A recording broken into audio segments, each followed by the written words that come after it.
Welcome back to my channel. This is the 5th video in a series about life purpose in the human design system. And today we're going to talk about manifestors.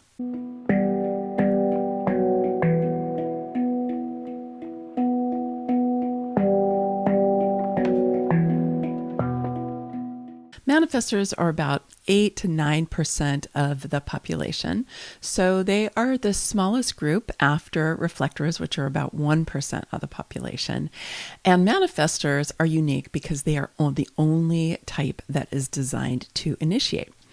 And that's kind of crazy, right? Because we were all taught to initiate for the most part. But it just seems like whatever your type is, you were kind of taught to be different than your type. Because I have heard from manifestors that they were made wrong for following their creative impulses when they were kids. But that is how they are designed to live. That is their strategy, is to really follow that creative impulse that comes from within and to initiate, to make things happen. They are the type that is here to make things happen. Manifestors have a motor to the throat.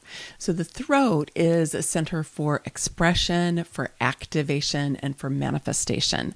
And the throat is called the activation center in quantum human design, designating that this is about activating energy and about making things happen in the world. And manifestors do not have a defined sacral. Okay. Of the previous 2 videos that I did had to do with generators and manifesting generators, both of whom are sacral beings. We all of us generators, whatever the particular type is, we all have a defined sacral, which is that red square down towards the bottom of the chart. So for a manifestor, they will have that weight in their chart, but they will have a motor. There are 4 different motors in the human design chart, and they'll have one of those getting energy to the throat. And that is expressive and activating and manifesting energy when you get power from one of those motors going up into the throat. Now, I talked about this rather extensively on the video that I did about manifesting generators. You can go and watch that video right here, and I will also put it in the description because I talk in a lot of detail about the different motors, the qualities of the 4 different motors, and how that's going to flavor the energy that goes from the motor to the throat, whether that's the emotional solar plexus, it's an emotional energy, or whether it's the spleen, which is splenic energy, which could be instinctual, could be fearful, could be intuitive, could be the will center or the ego center, which is this kind of willpower. So it can't be the sacral because they don't have a defined sacral. So it's one of those 3 motors. The splenic manifestor has got energy coming from the root center, which is all the way down at the bottom of the chart, coming up through the spleen and up into the throat. You could also have energy coming from the will center over into the G center and then up into the throat. Or you could have energy coming from the root into the spleen, into the G, and up into the throat. So there's a variety of different possibilities.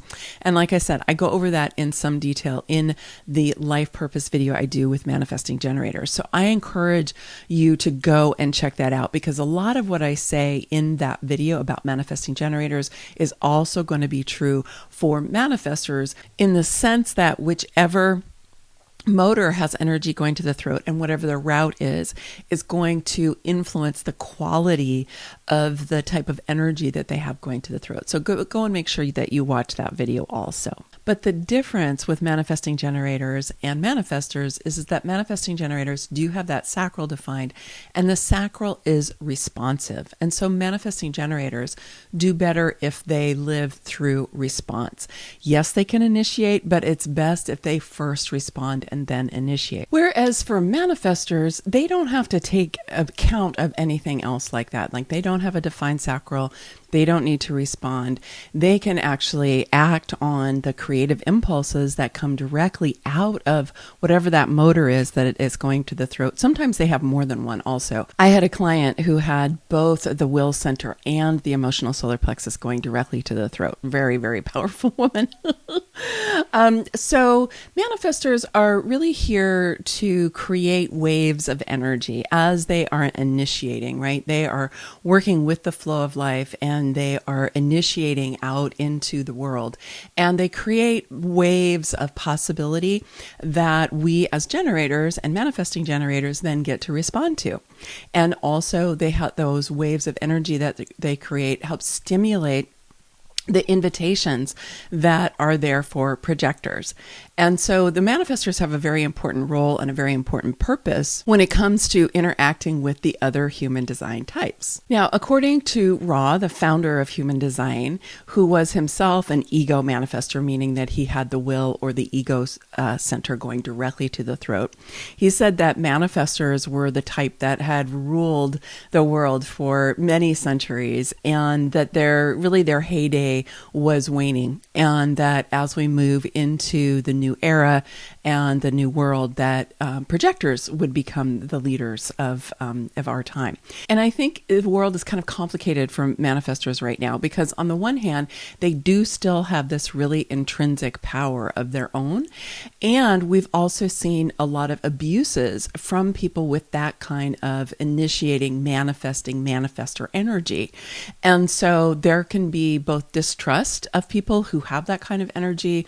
People who have that kind of energy can distrust themselves because they've seen it being used in ways that they don't agree with out there in the world. So sometimes manifestors can really kind of shy away from their own inherent power. They can play small. And this can also be something that they're trained into or conditioned into, because as they're kids, they may have just gone out and done whatever they wanted to do. I remember hearing Ra tell a story about how when he was little, like 6 years old or something, he went out into the woods. He got an idea. He wanted to explore. He went out into the woods and he was gone all day. And his mother got extremely worried about him. And she really told him, never do that again. Like, you cannot do that. And so what happened for Ra, at least according to the story that I heard him tell, is that he came to understand that it was not okay for him to do that.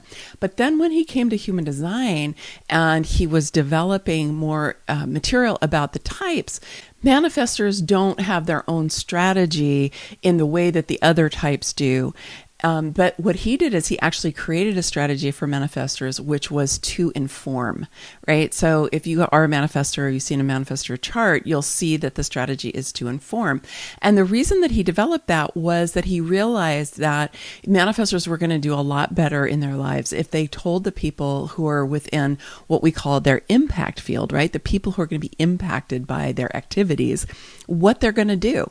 It's not that they have to ask permission, but they do better if they let the people know in their lives what it is that they're going to do. Like when he was a little kid, if he had said to his mom, "Hey mom, I'm going out into the woods. I'll be back later." He might have had a very different experience with her at that time than he did because she worried so much. And then she told him never to do that again. It's not that manifestors need to ask for permission. And if they want to live with good relationships in the world with other people, honoring those relationships by letting people know what they're planning on doing or what they're about to go do, and also even modifying what they're going to do to a degree around the people that are important to them, is something that's going to help them have a better life, right? Because if you're not paying attention to how what you do impacts other people and you're just doing whatever you want whenever you want to, then that can annoy the people in your world. That kind of behavior is very similar to what I would call a kind of masculine personal sovereignty that we certainly have seen here in the United States, where people are kind of like, well, I'm just going to do whatever I want to do, and I have the freedom and the authority to do that, as long as I don't hurt other people. And hurt meaning like, physically harm them, not just, emotionally hurt them or have them worry or whatever it is, right? And so this is something that we're evolving out of, and which is what feminine sovereignty is really looking at. What is our next evolutionary step? And for the manifestor who is developing their feminine sovereignty, they're going to be looking at their relationships with other people and wanting to be paying attention to that. But they also, at the same time, and this is paradoxical, is they want to honor their creative impulses, and they want to be able to go ahead and make things happen out in the world because we rely on them for that as well. So the challenge for manifestors is for them to be able to respect and honor themselves, and their creative impulses and the things that they're here to do, because they're receiving the spark of divine energy through their motor, through this creative impulse that they have, that they want to then put out into the world. But at the same time, to be able to honor and respect other people, and to know that they're in the world with other people and that they want to be in right relationship with them. Because they are such powerful people, they can overwhelm other people. They can force their way through. They can come across as very, very strong, and it can feel obnoxious to other people in their lives. I have had some manifestors in my life, and some of them have been a little edgy in terms of the way that their energy is, because it is kind of forward and penetrating. And it is this kind of initiating, making things happen kind of energy. And when it is coming your way, it can feel a little bit much. So the challenge and the opportunity for the manifestor is to learn how to really allow themselves to have their energy be as big as they want it to be in certain circumstances. Like, for example, if they were in front of a room teaching a course, or if they were on stage, or if they were even on video or on television, right? Which is the kind of thing that manifestors do, because they have that kind of big energy that can impact our world. I was in relationship with someone who was actually a player on the global stage in his area. And as a manifestor, that really worked well for him. He did great when he had a big audience. But it's very different when you're one-on-one. If you're in either a small group or you're one-on-one with another person, the manifestor has to learn how to modulate their energy. Otherwise, they can just really kind of be bowling over and overwhelming other people. And that was one of the things that happened with this person in my life, is that sometimes, his energy was just too big to be around. It was uncomfortable because he didn't quite figure out how to modulate it. And actually, he didn't really even think that he needed to do that, to tell you the truth. But I know from having talked to other manifestors that this is something that they've really worked on a lot in themselves.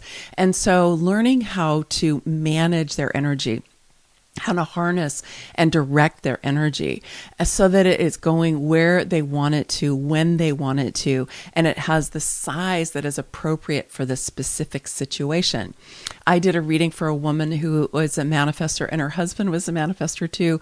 And we talked a lot about their relationship and how things worked. And she said, yeah, we have really worked at how we are informing each other. We're passing things off with each other, how, our energy gets bigger or smaller at different times, depending on what's needed. And I was really impressed by what it sounded like, their ability to be able to work with their manifestor energy. There's a very important distinction between managing, harnessing, and directing your energy and suppressing it or rejecting it. Because for manifestors, if they suppress or reject their energy, they're going to be angry, which is their so-called not self theme. It's the thing that happens when they're not living out their potential. And so if you are an angry manifestor, or one, chances are they're playing too small in their lives, or they're suppressing themselves to try to fit into somebody else's idea about how they should be in their lives. And that's just never going to work for a manifestor. So there's a lot of growth opportunity for manifestors here in this particular historical moment, because we don't really honor them the way that maybe Napoleon was honored. That was a figure that Ra used to point to, right? He said Napoleon. I don't know if Napoleon was really a manifestor, because I don't think that we actually had his chart, but he had that kind of manifestor energy, right? And so we don't honor them the same way that we used to. We tend to see that kind of energy as a little bit more problematic. And yet we still want the manifestor energy. We still want that initiation. We still want that bigness and the way that it contributes to our world. And so manifestors are really growing and evolving in this historical moment about how to be working with that energy. So some great questions for your manifestor is, how are you using your power? What's your relationship to your power? Because you are a powerful being, okay? And so are you using your power simply for your own benefit, for your own self-interest, right? Which is kind of what we saw with these leaders of the past. Or are you using it for the greater good? Do you know how to tune into what the greater good is? Are you willing to put your energy into the greater good? This person I mentioned a minute ago who was really working on the world stage, he was channeling his manifestor power into the greater good. That was really his mission in life. So that's a great way for a manifestor to be using their energy. But you want to watch out for if you fall into the trap of just using your power for your own self-interest, because that's not going to go well with other people in your life. And it's not going to, in the end, lead you to the level of happiness and well-being and satisfaction that's truly possible for a manifestor when they are supporting the evolutionary process of the world. I thought it would be illuminating to look at a series of human design charts of famous people. Probably you've heard of most of them, and to see what we can find inside of these charts. Now, I will say that if I didn't know who these people were, I wouldn't necessarily have known how they utilize their manifestor energy. And I think that you will find that to be the case as well. So let's go ahead and take a look at this one from Adolf Hitler. So Adolf Hitler is kind of your classic dictator, right? And someone who is completely engaged in his own self-interest and the very, limited group of people that he was representing. And he used his very powerful manifestor energy in order to make things happen in the world for sure. And when you take a look at his chart, you'll see that he's got his root defined, and the root goes through the spleen up into the throat. He's only got one of 3 motors defined, which kind of surprised me, which means he doesn't have a lot of other power. He does have the leadership gate of the 31 defined in his chart, which is where his unconscious sun is. But it's interesting because the 31 is known as the democratic leader. And it is part of the channel of the alpha in the traditional human design. So he does have that. But the power getting to the throat is in a kind of circuitous route going through the spleen. And so it's coming up through the 5818 and then from the spleen through the 5720. And let's remember that the spleen is the center for instinct and intuition and timing and time and the immune system. And so we know that all of the gates of the spleen are known as fear gates. And the 57 is known as the fear of the future. Yes, typically in traditional human design, it's known as the most intuitive gate in the chart, and it's called intuition in traditional human design, but it's been renamed as instinct in quantum human design to be able to differentiate it, particularly from what's going on with the emotional solar plexus, which is our new creative center. But to also mark that we can be caught in our instinct with the gates of the spleen center. Let's remember that instinct is designed to keep us alive and to allow us to procreate and to be able to populate our own tribe, right?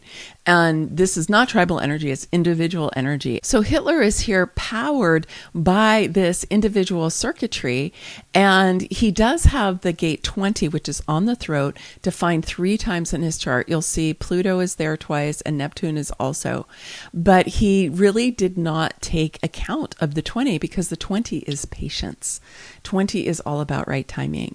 And he was not somebody who paid that much attention to right timing. He really was, the proverbial bull in a china shop, right? And just went for what he wanted, however he wanted it, whenever he wanted it. So this is really interesting.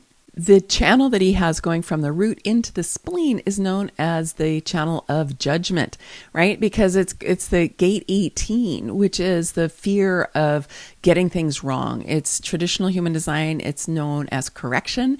And in quantum human design, it's known as realignment.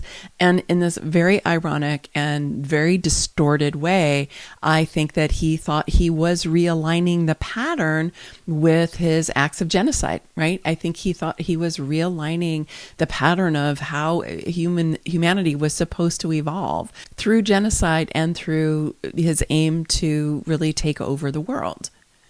So this is how one person has manifested this. Now, I also took a look at Vladimir Putin's human design chart. And I was really quite surprised when I saw it, because it's very similar in a certain way to Adolf Hitler's. You'll see here again that the motor that's defined is the root center, and that energy is going up through the spleen. And you can see that he has 6 out of the 7 gates in the spleen center defined, which means he's got 6 fear gates that are active in his chart.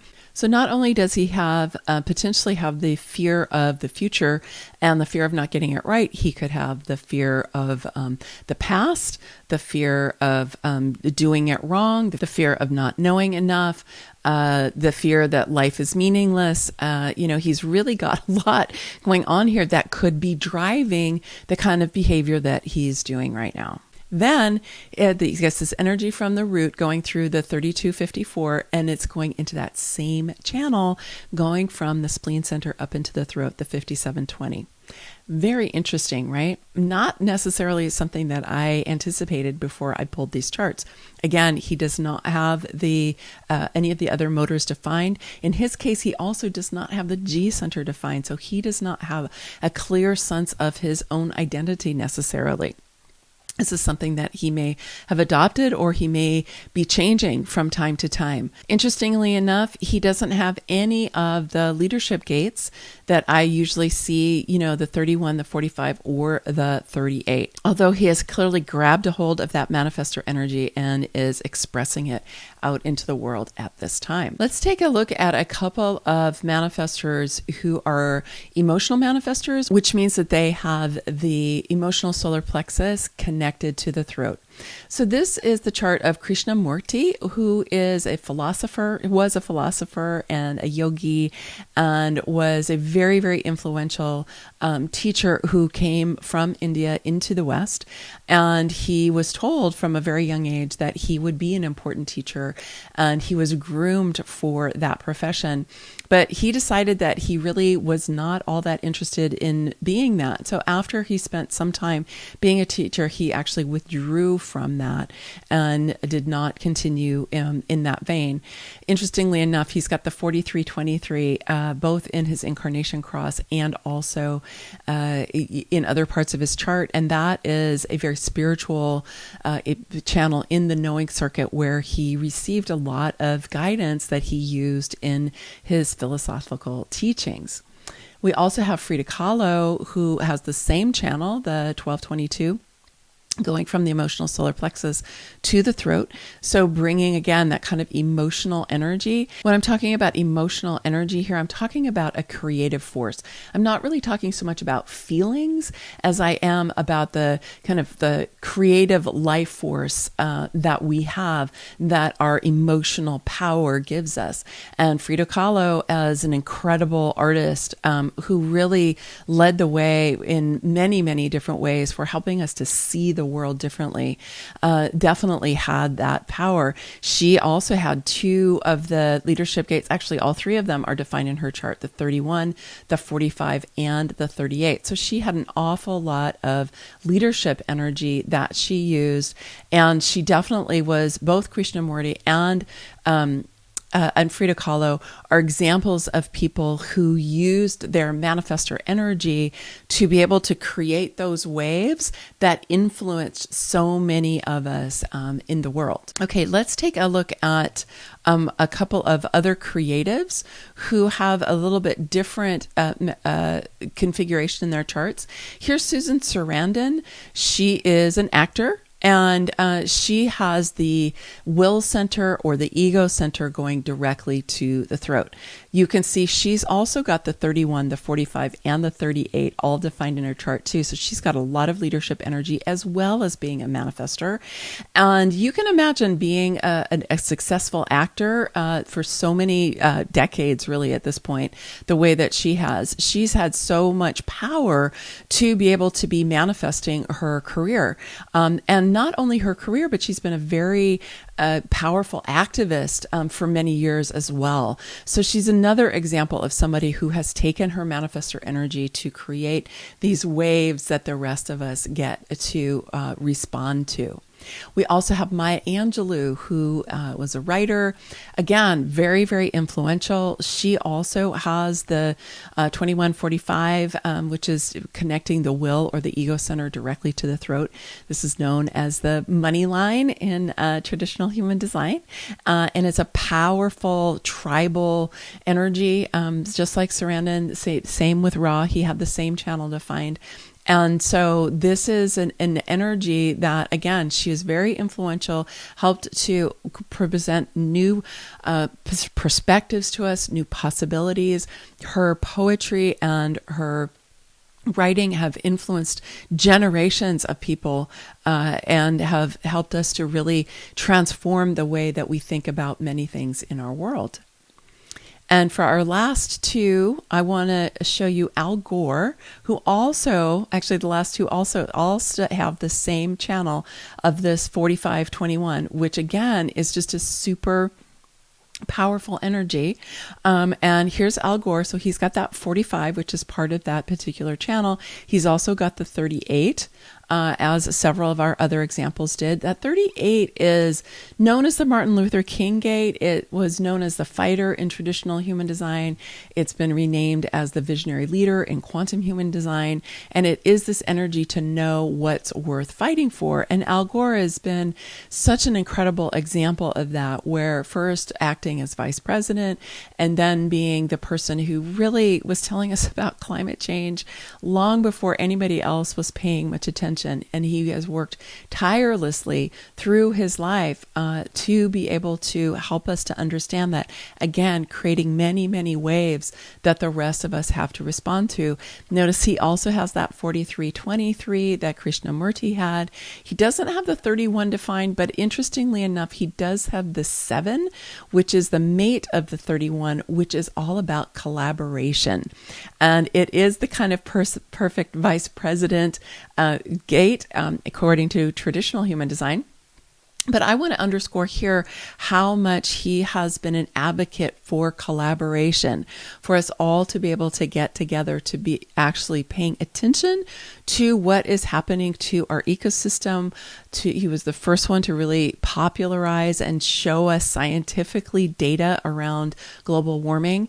And his call was always that we all need to get together to be paying attention to this. Now, I want to also show you Volodymr Zelensky, who is the president of the Ukraine. And you'll see here, he's got that 4521. He's also got that 38, and he's also got the 31. So he has got a massive amount of leadership energy because all of those leadership gates are also in full channels. And so you'll see that he's also got the root going through the spleen up into the will center. And then so he's got some extra power coming from that root that's going to go into the will and then up into the throat. So he's got extra power there. This man has been demonstrating just an enormous amount of leadership at this time. He has been speaking for what he believes in. He is a visionary leader in spades. He is a democratic leader in spades. He is really showing us what the high expression of manifestor energy is. I'm actually feeling emotional talking about him in what's happening in our world today. So he is just an incredible example of taking the power that is in his human design, his manifestor energy, his 3 leadership gates, his 2 defined motors, and just doing everything that he possibly can to speak up for his people. He's using that tribal leadership energy that he has, the 38, 28, 44, 26, and 21, 45. That's all tribal energy. So yes, he is speaking on a world stage. He's using his 31 energy to be able to speak on the world stage, but you can feel the quality of the tribal energy that he has in defending and speaking for the Ukrainian people. So these are a few examples of how manifestors have created these waves and have influenced all of us and given us things to respond to, and also examples of how to really utilize that manifestor power in a way that is in the highest good for all of us, right? It's for the greater good. And we've also seen some examples of how that energy can be used for self-interest and used in a dictator kind of way, authoritarian kind of way, that is using the power over strategies that we have seen in authoritarianism, for millennia, actually. And now we're seeing really a challenge to that, not throwing out the manifestor energy, but evolving it so that it can become a force for good. So the manifestor, in expressing their life purpose, really has the opportunity to be a contributor, still a vital contributor to our evolutionary process as we are moving into the new world. And at the core of that is the recognition that collaboration and democracy are critical. So I want to underscore here, contrary perhaps to some popular belief, that manifestors can be advocates for democracy, can be advocates and participants in collaboration. And the truth is that we still need them. All right, that's my video for today. Many blessings. Much love. Bye for now.